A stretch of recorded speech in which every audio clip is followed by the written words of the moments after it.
Hello everybody, we're going to do some function checking today on a 1911 pistol. These are good basic tests that you should run on every 1911 that you buy, however particularly on a used one, to make sure that it's all in working order, or give you some idea where you need to look at to start doing repairs. Our specimen today is a Rock Island Armory. This is a tactical model in 9mm. The very first test we're going to run is a basic function test. It's simply nothing more than pulling the slide back and seeing if it locks on an empty magazine. So we have an empty magazine. We also have an empty chamber. And you may be able to see down through there and see some daylight on the other side. Yep. So, we've established that our slide stop is working with the magazine that it has in it. So, the next part of our basic function test is simply gripping the pistol and pulling the trigger, which that is working. The next test we'll do is checking with thumb safety to see if the thumb safety is working properly. We engage the thumb safety by pushing it up with the hammer cocked, grip the pistol in the normal fashion, pull the trigger. As we do that, we're looking for the trigger to come to a definite stop, not feel mushy or feel like you could actually just keep on pulling it. And in this case it passes the test. The next test we'll do is checking for the grip safety's effect. We'll disengage the thumb safety. It's in the firing position now, ready to be fired. However, what we're going to do is pull the trigger without engaging the thumb safety. And you'll notice I'm pushing up on the back of the beaver tail to make sure that it is in the disengaged position. And again, we're coming to a definite stop without being able to engage the hammer. The next test we'll go ahead and run is a half cock test. We'll pull the hammer back to the first click, which is half cock. Now on a Series 70, which this particular pistol is, the hammer should not move with the grip safety engaged, the thumb safety off, and the hammer pulled. On a Series 80 pistol, that hammer will go ahead and fall. But on a Series 70 it does not. That's the difference. One of the differences between the two series. Series 80 has an internal firing pin stop, which has to be engaged with the trigger.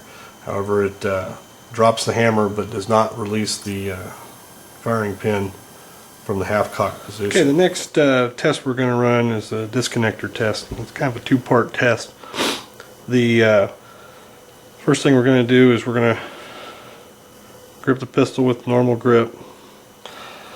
Going to slide back, and then as it moves forward, just keep pulling the trigger. Once it's all the way forward, we should have the hammer drop, which this one did.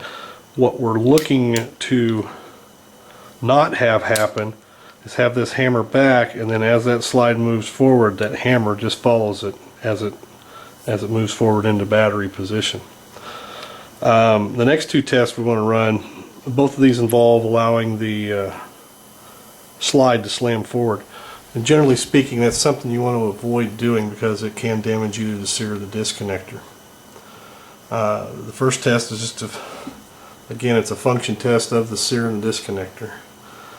What we're going to do is pull it back, engage the hammer and grip safety, and allow the slide to slam forward. What we're watching for, again, is for hammer drop. Now I've kept my finger on the trigger and the hammer is not dropped. What I'm going to do now is I'll release that trigger. You hear the disconnector engage.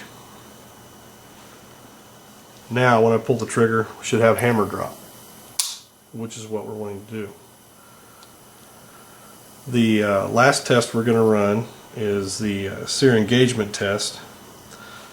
What we'll do on this one is we'll start with the slide back, and we'll go ahead and engage our slide stop.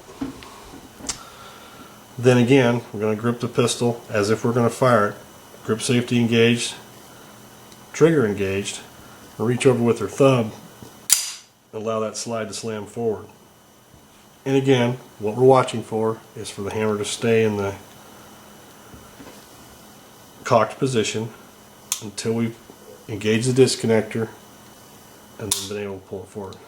And again, both times what we're wanting to do is we're not wanting to see the hammer follow the slide forward, or what you're going to have if that does happen is a full automatic pistol.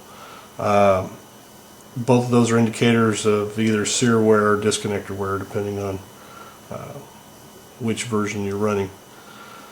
Anyhow, those are the basic function tests you want to run on a 1911